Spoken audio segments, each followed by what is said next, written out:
اعوذ باللہ من الشیطان الرجیم، بسم اللہ الرحمن الرحیم۔ جب حضرت آدم علیہ السلام نے خطہ ہندوستان میں آ کر مسکن کیا تو حضرت حوا حاملہ ہوئی۔ ایک بیٹا اور بیٹی پیدا ہوئے۔ بیٹے کا نام قابیل اور بیٹی کا نام اکلیمہ رکھا۔ وہ نہایت خوبصورت تھی۔ پھر حضرت حوا علیہ السلام حاملہ ہوئیں تو ایک بیٹا اور بیٹی پیدا ہوئے۔ بیٹے کا نام حابیل اور بیٹی کا نام غازہ رکھا، مگر یہ خوبصورت نہ تھی۔ جب حابیل اور قابیل بڑے ہوئے تب حضرت جبرائیل علیہ السلام تشریف لائے اور حضرت آدم علیہ السلام سے کہا، خدائے تعالیٰ نے تم پر سلام بھیجا ہے اور کہا ہے دونوں بھائیوں کی دونوں بہنوں کے ساتھ قابیل کی بہن کی حابیل اور حابیل کی بہن کی قابیل کے ساتھ شادی کر دو۔ اس بات کو سن کر قابیل نے انکار کر دیا اور کہا، میری بہن اکلیمہ صاحب جمال ہے، میں اس کو نہیں دوں گا۔ حضرت آدم علیہ السلام نے کہا، یہ اللہ تعالیٰ کا حکم ہے، تو مان لے۔ اس نے کہا، نہیں، جس نے پہلی مرتبہ ماں باپ کی حکم عدولی کی وہ قابیل ہی تھا۔ آخر حضرت آدم علیہ السلام نے اللہ کے حکم کے مطابق قابیل کی بہن کی حابیل کے ساتھ اور حابیل کی بہن کی قابیل کے ساتھ شادی کر دی۔ اس کے بعد قابیل نے حسد سے حابیل کو کہا، میری بہن اکلیمہ کو طلاق دے۔ حابیل نے کہا، یہ میری بیوی ہے، میں ایسا ہرگز نہ کروں گا۔ آدم علیہ السلام نے جب یہ ماجرا سنا تو دونوں بیٹوں سے فرمایا کہ دونوں بھائی کوئی منا پر 2 قربانیاں کر کے رکھ دو، جس کی قربانی قبول ہوگی اکلیمہ اس کی بیوی ہوگی۔ دونوں بیٹوں نے کئی بکریاں ذبح کر کے کوہ منا پر رکھ دی۔ دونوں بھائیوں نے کوہ منا پر قربانی رکھ کر دعا کی، یا الہی ہماری قربانی قبول کر۔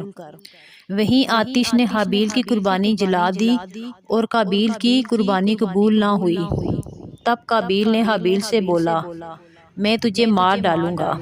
دونوں بھائی کوہ منا پر قربانی دے کر باپ کے پاس آئے۔ حضرت آدم علیہ السلام نے فرمایا، اے قابیل، تیری بہن اکلیمہ حابیل پر حلال ہوئی اور تجھ پر حرام۔ قابیل یہ بات سن کر اس کو مار ڈالنے کے طریقے سوچنے لگا۔ ایک روز حضرت آدم علیہ السلام حج کو گئے۔ قابیل نے حابیل کو سوتے ہوئے دیکھا۔ وہ منگل کا دن تھا۔ شیطان انسان کی صورت میں سامنے آیا اور زمین سے پتھر اٹھا کر سانپ کو مارا تو سانپ مر گیا اور وہاں سے غائب ہو گیا۔ یہ دیکھ کر قابیل نے پتھر اٹھا کر حابیل کے سر پر مارا۔ حابیل مر گیا۔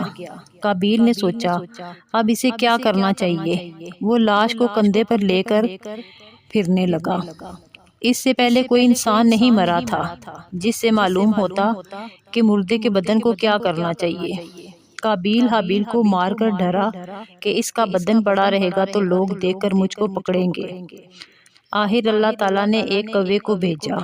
اس نے اس کو دکھا کر دوسرے مردہ کوے کو زمین میں دفن کیا تو اس نے دفن کرنے کا طریقہ سیکھا۔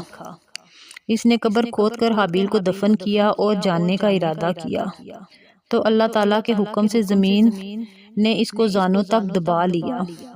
تب قابیل نے رو کر آسمان کی طرف رخ کیا اور کہا، اے خدایا، ابلیس بھی تیری درگاہ میں مردود تھا، اس کو بھی زمین داب لیتی۔ آواز آئی، ابلیس نے اپنے بھائی کی خون ریزی نہیں کی تھی۔ وہ پھر بولا، خدایا، میرا باپ بھی گندم کھا کر عاصی ہوا تھا، اس کو بھی زمین میں دفن کر دیتے۔ آواز آئی، اے مردود، تیرے باپ نے قطع صلہ رحم کب کیا تھا جیسا کہ تو نے کیا ہے۔ پھر قابیل کو زمین نے سینے تک داب لیا۔ جب اس نے کہا، یا رب، قسم ہے تیری کہ میں نے اپنے باپ سے سنا کہ میری توبہ اس کلمے سے قبول ہوئی جو میں نے عرش پر لکھا دیکھا، لا الہ الا اللہ محمد رسول اللہ۔ اس کلمے کی برکت سے میرے گناہ بخش دے۔ پھر ندا آئی، اے زمین، اس کو چھوڑ دے۔ زمین نے اسے چھوڑ دیا۔ پھر اللہ تعالیٰ نے فرشتے کی صورت میں ایک سوار کو بھیجا۔ اس نے اس کو نیزے سے مارا۔